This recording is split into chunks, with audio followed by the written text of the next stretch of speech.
मैं पिछले कुछ हफ्तों से वीवो का जो नया फ्लैगशिप है X300 अल्ट्रा को यूज़ कर रहा हूँ और बहुत सारी फोटोग्राफी करी है उससे, क्योंकि दो लेंसेज साथ में आए थे रिव्यू के लिए।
तो ये 1,60,000 रुपये का फ़ोन है और इसके साथ लेंसेज अगर आपको लेने अटैचमेंट तो अलग से मिलेंगे। जाइस के हैं ये, एक्सटर्नल लेंस अटैचमेंट्स के साथ भी ले सकते हैं, अलग से भी ले सकते हैं।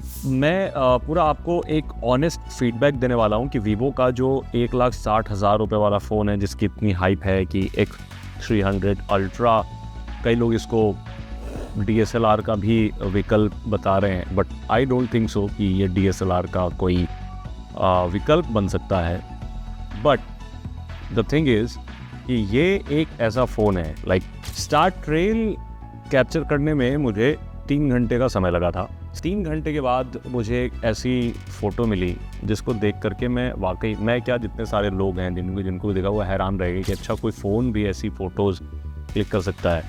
This is the basically star trail का मतलब ये नहीं कि स्टार का मूवमेंट आता है, बेसिकली अर्थ का रोटेशन 3 घंटे में जितना होता है उसको कैप्चर करता है ये फ़ोन, एंड देन वो ट्रेल क्रिएट होता है। तो सबसे पहले डिज़ाइन और बिल्ड क्वालिटी की बात करते हैं। तो इसे देख करके सबसे पहले आप समझ जाते हैं कैमरा फ़ोन है, क्योंकि इसका जो मॉड्यूल है वो काफ़ी निकला हुआ है बाहर की तरफ, और जो सर्कुलर कैमरा मॉड्यूल जो देख रहे हैं इसे आप पकड़ सकते हैं, आराम से इसे होल्ड कर सकते हैं, और उसके अंदर एक काफ़ी सीरियस हार्डवेयर लगाए गए हैं जो मूव भी करते हैं बेसिकली स्टेबलाइजेशन के लिए।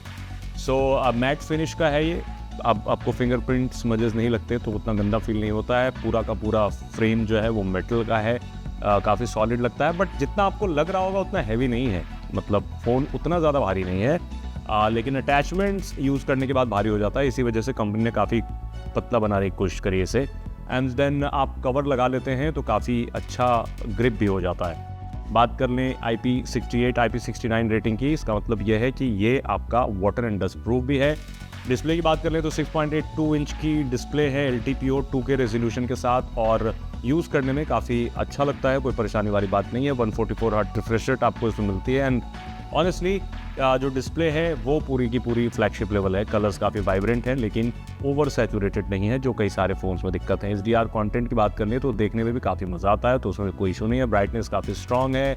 आउटडोर ज़्यादातर मैंने इसे यूज़ किया है मोस्ट ऑफ द टाइम, तो उसमें भी कोई दिक्कत नहीं होती। अगर आप कंटेंट कंज्यूम करते हैं तो आपको भी मज़ा आएगा, चाहे नेटफ्लिक्स हो, यूट्यूब हो, या फिर गेमिंग करते हैं, तो आपको किसी भी हाल में डिस्प्ले इसकी डिसअपॉइंट नहीं करेगी। परफॉर्मेंस के बारे में बात कर लेते हैं। इसमें आपको स्नैपड्रैगन 8 चिपसेट दिया गया है, जो फ्लैगशिप चिपसेट है अभी का, वो काफ़ी फास्ट है, और जो भी फ्लैगशिप हैं फिलहाल इस पे आ रहे हैं, तो परफॉर्मेंस जाहिर सी बात है 1.5 लाख का फ़ोन होगा तो उसमें आपको पूरा लैग नहीं मिलना चाहिए।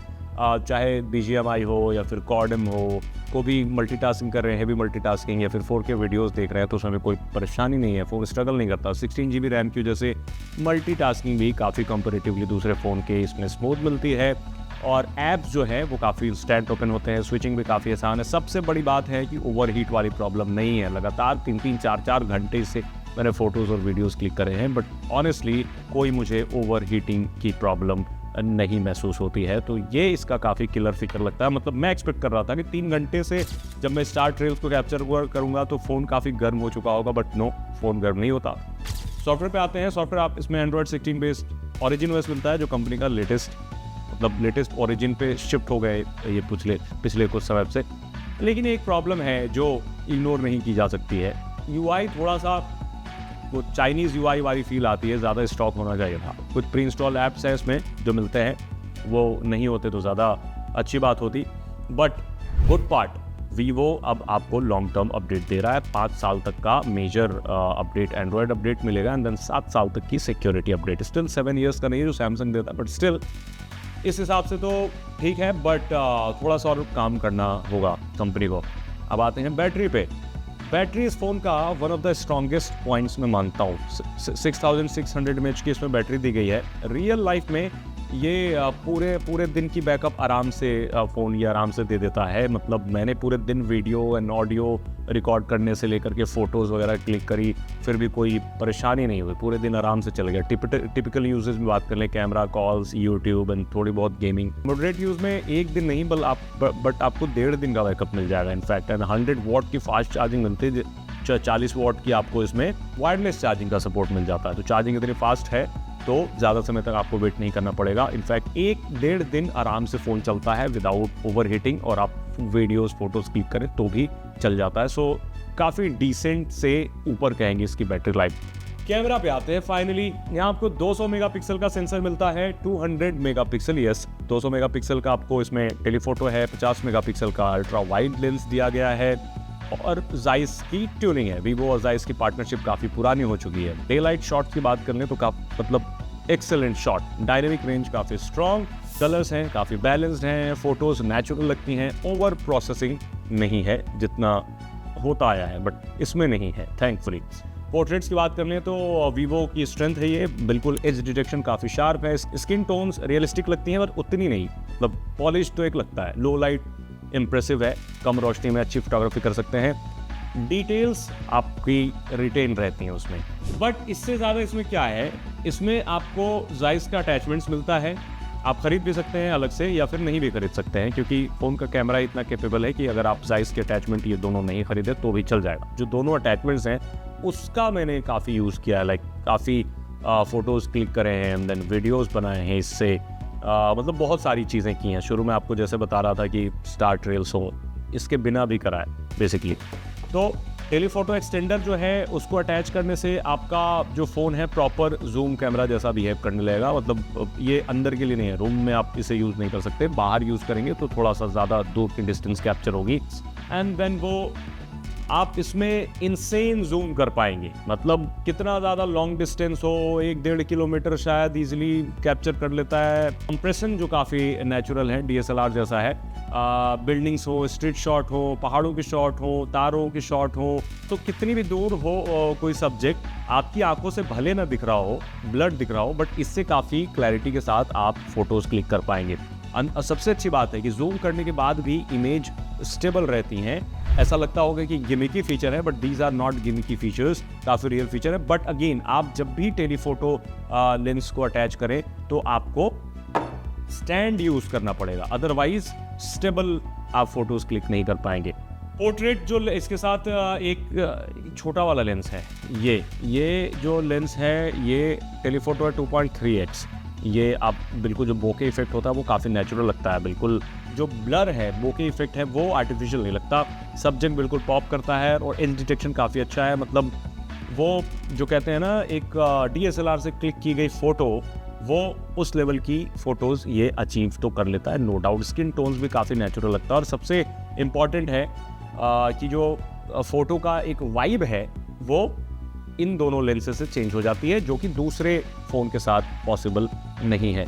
तो अगर आप लेंस इसमें लगाएं, लेंस लगाना इज़ वेरी इजी, मतलब आपको लेंस लगाने में कोई मशक्क़त करने की ज़रूरत नहीं पड़ेगी। आपने इस कवर को लगाया एंड देन यहाँ पर एक डॉट मिलाना है, ये डॉट आपने मिलाया एंड देन लेंस आपका लग गया। एंड देन आप यहाँ पे ये अटैचमेंट ग्रिप लगा सकते हैं। ग्रिप लगाने के लिए आपको यहाँ जाना है एंड देन पुश करना है, ग्रिप बन के तैयार हो गया। नाउ जो सारे कंट्रोल्स हैं यहाँ पे, चाहे जूम लीवर हो या फिर शटर बटन हो, रिकॉर्डिंग बटन हो, कुछ भी हो, आपने इसको क्लिक कर लिया एंड देन यहाँ से इस लीवर से आप जूम इन जूम आउट कर सकते हैं या फिर कस्टमाइज़ कर सकते हैं सेटिंग्स में जाके, ग्रिप की सेटिंग्स में जाकर के आप इन सब जो इनमें बटन्स दिए गए उसे कस्टमाइज़ कर सकते हैं। फोटोज़ क्लिक यहीं से हो जाएंगी, सारी चीज़ें यहीं से हो जाएंगी विदाउट टचिंग योर डिस्प्ले। तो ये एक काफ़ी अच्छा फीचर है और बिल्कुल ये महसूस होता है कि आप DSLR फ़ोन यूज़ कर रहे हैं। अब स्टेबिलिटी के लिए लेट्स से अगर आपके पास कोई स्टैंड नहीं है और आप किसी ट्रिकी सिचुएशन में आपको फ़ोटो क्लिक करनी है, देन आप बिल्कुल हाथ से इस तरह से होल्ड कर सकते हैं इसको, जैसे ट्रेडिशनल DSLR कैमरा हम होल्ड करते हैं and then you hold like this.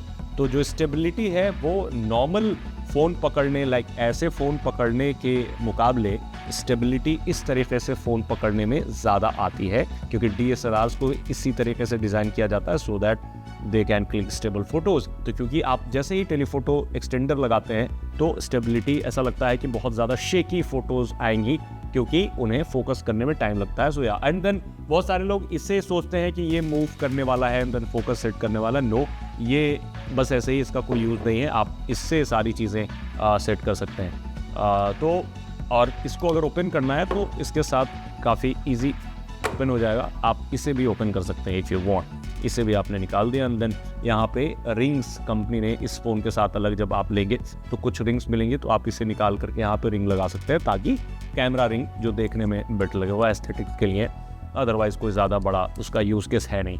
तो लेट्स से अगर आप सोच रहे होंगे कि 1.5 लाख का फ़ोन लिया और ये नहीं लिया, तो कोई प्रॉब्लम नहीं है। क्यों? क्योंकि जो मैंने शुरू में आपको फ़ोटोज़ दिखाई थी स्टार ट्रेल की, मिल्की वे की, वो विदाउट एक्सटेंडर है। वो नॉर्मल जो फ़ोन में इनबिल्ट कैमरा है उससे लिया गया है। कुछ प्रो में ली गई हैं, कुछ नॉर्मल लैंडस्केप मोड में। एक इसमें आपको फीचर मिलता है landscape and night. Landscape and night पे जाते हैं एंड देन आप सेट करते हैं फोकस को, तो ये खुद से डिटेक्ट कर लेता है कि आप किस चीज़ की फ़ोटोज़ क्लिक कर रहे हैं एंड देन उस हिसाब से टाइम लेता है। जैसे आप मिल्की वे को अगर कैप्चर करना चाह रहे हैं तो उसमें आपको डिटेक्ट करके खुद ही बता देगा कि इतने मिनट टाइम लगेंगे। आप टैप कर रहे हैं तो उतने मिनट तक आपको फ़ोन को बिल्कुल भी नहीं मूव कराना पड़ेगा। यहीं पे स्टैंड की ज़रूरत होती है एंड देन आप फ़ोटोज़ कैप्चर कर सकते हैं। मतलब ऐसा लगता है, कई लोगों को मैंने फ़ोटोज़ दिखाया तो उन्हें यकीन नहीं हुआ, तो फिर मुझे डिटेल में जाके दिखाना पड़ा कि ये इसी फ़ोन से क्लिक किया गया है without even using AI। Video performance भी काफ़ी सेटिस्फैक्ट्री है। 4K 120 FPS में आप रिकॉर्ड कर सकते हैं। डॉल्बी विजन का सपोर्ट दिया गया है। 10 बिट लॉग भी आप रिकॉर्ड कर सकते हैं। स्टेबलाइजेशन काफ़ी स्ट्रॉन्ग है वीडियो की एंड देन टेलीफोटो अटैचमेंट के साथ सिनेमैटिक कंप्रेशन भी मिल जाता है, जो राइवल्स शायद आपको ना दे पाएँ। पोर्ट्रेट लेंस के साथ आप जो टॉकिंग हेड वीडियोस होते हैं वो काफ़ी प्रीमियम लगते हैं। अब एक कॉन्फ्लिक्ट हो जाता है, कई सारे लोग बोलते हैं कि शायद कंपनी ने इतना ज़्यादा हैवी प्रोसेसिंग करके वो AI लगा करके दिया होगा। So let's not get into this, because Samsung के साथ भी ऐसी चीज़ें हुई थी जो बोला गया था कि वो AI से चांद की फ़ोटो क्लिक करता है, बट बाद में सैमसंग ने इस चीज़ को प्रूव करा था कि वो AI लगाते हैं, दे यूज़ AI, बट उस हद तक नहीं लगाते हैं कि AI से ही बोला जाए कि फ़ोटो बिल्कुल की जा रही है। सो ये बिल्कुल इसका कोई मतलब नहीं है। अब रियल वर्ल्ड यूज़ की थोड़ी बात कर लेते हैं, क्योंकि जाहिर सी बात है आप फ़ोन ख़रीदेंगे तो पेपर पे जितने सारे हैं स्पेसिफिकेशन, उससे तो कुछ होगा नहीं, आपको यूज़ करना होगा। तो अगर आप नॉर्मल यूज़र हैं, आपको कोई बहुत ज़्यादा वाइल्ड लाइफ फोटोग्राफी नहीं करनी है, तो आप विदाउट अटैचमेंट इसे ख़रीद सकते हैं। लेकिन अगर आप कंटेंट क्रिएटर हैं या फिर फोटोग्राफी का ज़्यादा शौक़ है, मोबाइल फिल्म मेकिंग करते हैं, ज़्यादा ट्रैवल करते हैं, तो सीरियसली ये आपके लिए काफ़ी यूज़फुल होगा और कॉम्पैक्ट है, इजी टू कैरी, आप कहीं भी ले जा सकते हैं। ये बेसिकली जो दो लेंसेज हैं, ये कैमरे को, मतलब स्मार्टफोन को पूरी तरीके से फुल फ्लेजेड कैमरा में बदल देते हैं ताकि आपको कोई लिमिटेशन ना हो। अब सवाल ये है जाते जाते कि क्या आपको ये फ़ोन ख़रीदना चाहिए, तो स्ट्रेट आंसर मैं आपको दे दूं, अगर आपको बेस्ट कैमरा ओवरऑल चाहिए then you can go for it. अगर आप फोटोग्राफी को काफ़ी सीरियसली लेते हैं देन बिग यस। अगर आप सिर्फ नॉर्मल यूज़र हैं तो शायद ये ओवरकिल है, बिकॉज इतना पैसा लगाना is not worth it, 1.5 lakh रुपए एक फ़ोन पे। अब थोड़े प्रोज एंड कॉन्स की बात कर लेते हैं। कैमरा सिस्टम काफ़ी अच्छा है, जाइस का अटैचमेंट काफ़ी यूज़फुल है, स्ट्रॉन्ग परफॉर्मेंस है, बैटरी लाइफ काफ़ी अच्छी है, बिल्ड क्वालिटी प्रीमियम है, देखने में फ़ोन काफ़ी अच्छा लगता है, एक ओवरऑल बढ़िया वाइब क्रिएट करता है ये फ़ोन। कॉन्स तो सबसे पहला यही है कि ये काफ़ी महंगा फ़ोन है, अटैचमेंट सबके लिए प्रैक्टिकल नहीं है, सॉफ्टवेयर थोड़ी सी और पॉलिशिंग मांगती है फ़ोन की। तो मेरे लिए ये जो फ़ोन है X300 अल्ट्रा एक बेसिकली एक्सपेरिमेंट है, मतलब एक डायरेक्शन कह सकते हैं जहां कंपनियां शिफ्ट हो रही हैं एक बेहतर कैमरा एक्सपीरियंस आपको देने के लिए। Without compromising the overall performance of the smartphone. तो इसके साथ मुझे परफॉर्मेंस में भी कोई परेशानी नहीं दिखी कि चलो ये मिसिंग है, सिर्फ ये दिया गया। नो, सो ओवरऑल एक ग्रेट ऑलराउंडर है, बट ऑलराउंडर काफ़ी महंगा ऑलराउंडर है, तो 1,60,000 और इसके लिए आपको अलग से पैसे देने पड़ेंगे। कमेंट सेक्शन में आप बताएं आपको ये फ़ोन कैसा लगता है, और ज़्यादा जानकारी के लिए जितना मैंने बताया उतना बताया, काफ़ी सारी चीज़ें छोड़ के भी गई होंगी, तो उसे आप हमारी वेबसाइट aajtak.in पे विजिट कर सकते हैं टेक्नोलॉजी सेक्शन में। एंड देन मिलते हैं नेक्स्ट वीडियो में। Thank you.